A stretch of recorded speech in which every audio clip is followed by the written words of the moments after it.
दोस्तों नमस्कार। इस वक्त मेरी मौजूदगी धोद थाने के बाहर है। 23 घंटे से ज़्यादा का समय हो चुका है, लेकिन शासन और प्रशासन की जू तक नहीं रेंग रही है।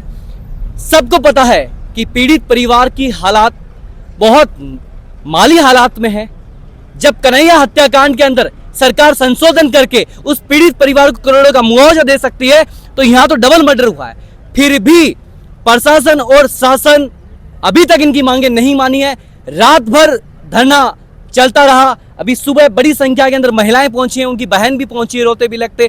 उनकी हालात बहुत गंभीर है। यहाँ पे धोद के चेयरमैन अमर सिंह जी हमारे साथ में है, सरवड़ी के सरपंच भी हमारे साथ में है, छोटी लोसल के सरपंच भी हमारे साथ में है और कई गांव के जनप्रतिनिधि भी हमारे साथ में। आइए बातचीत करते हैं। पूरी रात धरना चला, अभी भी धरना जारी है, फिर भी आपकी मांगी क्यों नहीं मानी जा रही है?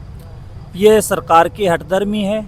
इस कारण से ये इतना बड़ा जघन्य अपराध होने के बाद में मध्यस्थता की भूमिका नहीं निभा रहे हैं। दोषी इसमें मैं एमएलए साहब को भी मानता हूं कि आज 24 घंटे होने जा रहे हैं और वो अभी तक जो बीच की कड़ी होती है सरकार के और जनता के बीच में, वो उसमें पूरी भूमिका नहीं निभा रहे हैं। सबसे बड़ी बात है कि हमारी कोई ऐसी डिमांड नहीं है जो पूर्ति नहीं की जा सकती।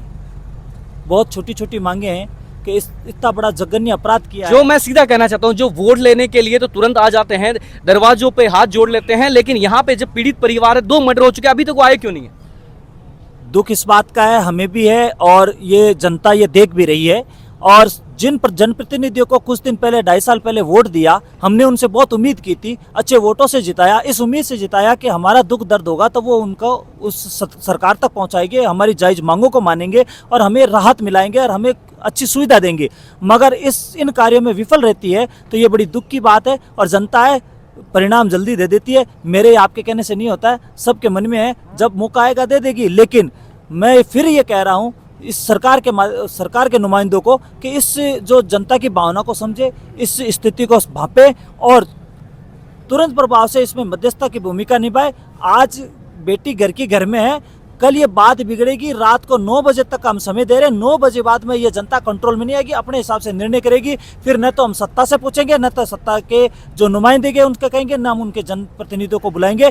जो निर्णय होगा फिर हम अपने हिसाब से जनता करेगी, किसी भी जनप्रतिनिधि को नहीं करेंगे, न बुलाएंगे हम। रात भर से धरना अभी तक लगातार जारी है। 9 बजे तक यदि आपकी मांगे नहीं मानी जाएगी तो आप क्या करेंगे? 9 बजे बाद में हम इसी जाजम पर बैठ के हम निर्णय करेंगे कि सत्ता को हमने टाइम दे दिया, 26 घंटे 27 घंटे सत्ता को बीच में हमने उनको समय दिया है पूरा, फिर भी वो मध्यस्थता नहीं करवा पाते हैं, निर्णय नहीं करवा पाते हैं, जायज मांगों को नहीं मनवा पाते हैं, तो फिर हमें उनकी आवश्यकता नहीं है। फिर हम आर पार के हम अपने निर्णय करेंगे, हमें आगे क्या ठोस कार्रवाई करनी है, कैसे कदम उठाने और हमें क्या आगे कदम उठाए जिससे कि पीड़ित पक्ष को न्याय मिल सके। अभी धरने पे और भी कोई बड़े जनप्रतिनिधि यहाँ पहुँचने वाले हैं, ऐसे कोई बातचीत हुई है किसी से आपकी? लगातार सबसे बात हो रही है, लगातार सब आने के ऊपर है। आप देखते जा रहे हैं, अभी शोभ सिंह जी आए हैं, हमारे आदरणीय भाई साहब, और अमराराम जी हमारे सांसद महोदय भी आने वाले हैं। डोटासरा जी से भी बात हुई है। आगे हमारे विधायक जी भी आगे हैं और अभी आपके सामने सब बात हो जाएगी। आज मैं उम्मीद करता हूं इसका निर्णय जल्दी निकलेगा और कोई न कोई पीड़ित परिवार को इसका न्याय मिल पाएगा।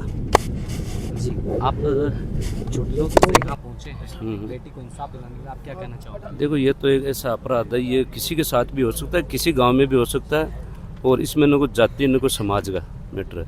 एक बहुत गंभीर अपराध है। अगर इसमें अभी सबको मिलकर एकजुट होकर नहीं आंदोलन लड़ा तो ये किसी के साथ भी हो सकता है। इस वक्त पूर्व जिला उप प्रमुख शोभ सिंह जी अनूप भी हमारे साथ में हैं। एक नहीं 2 मर्डर हो चुके हैं, आप क्या कहना चाहोगे? आगे आ जाओ।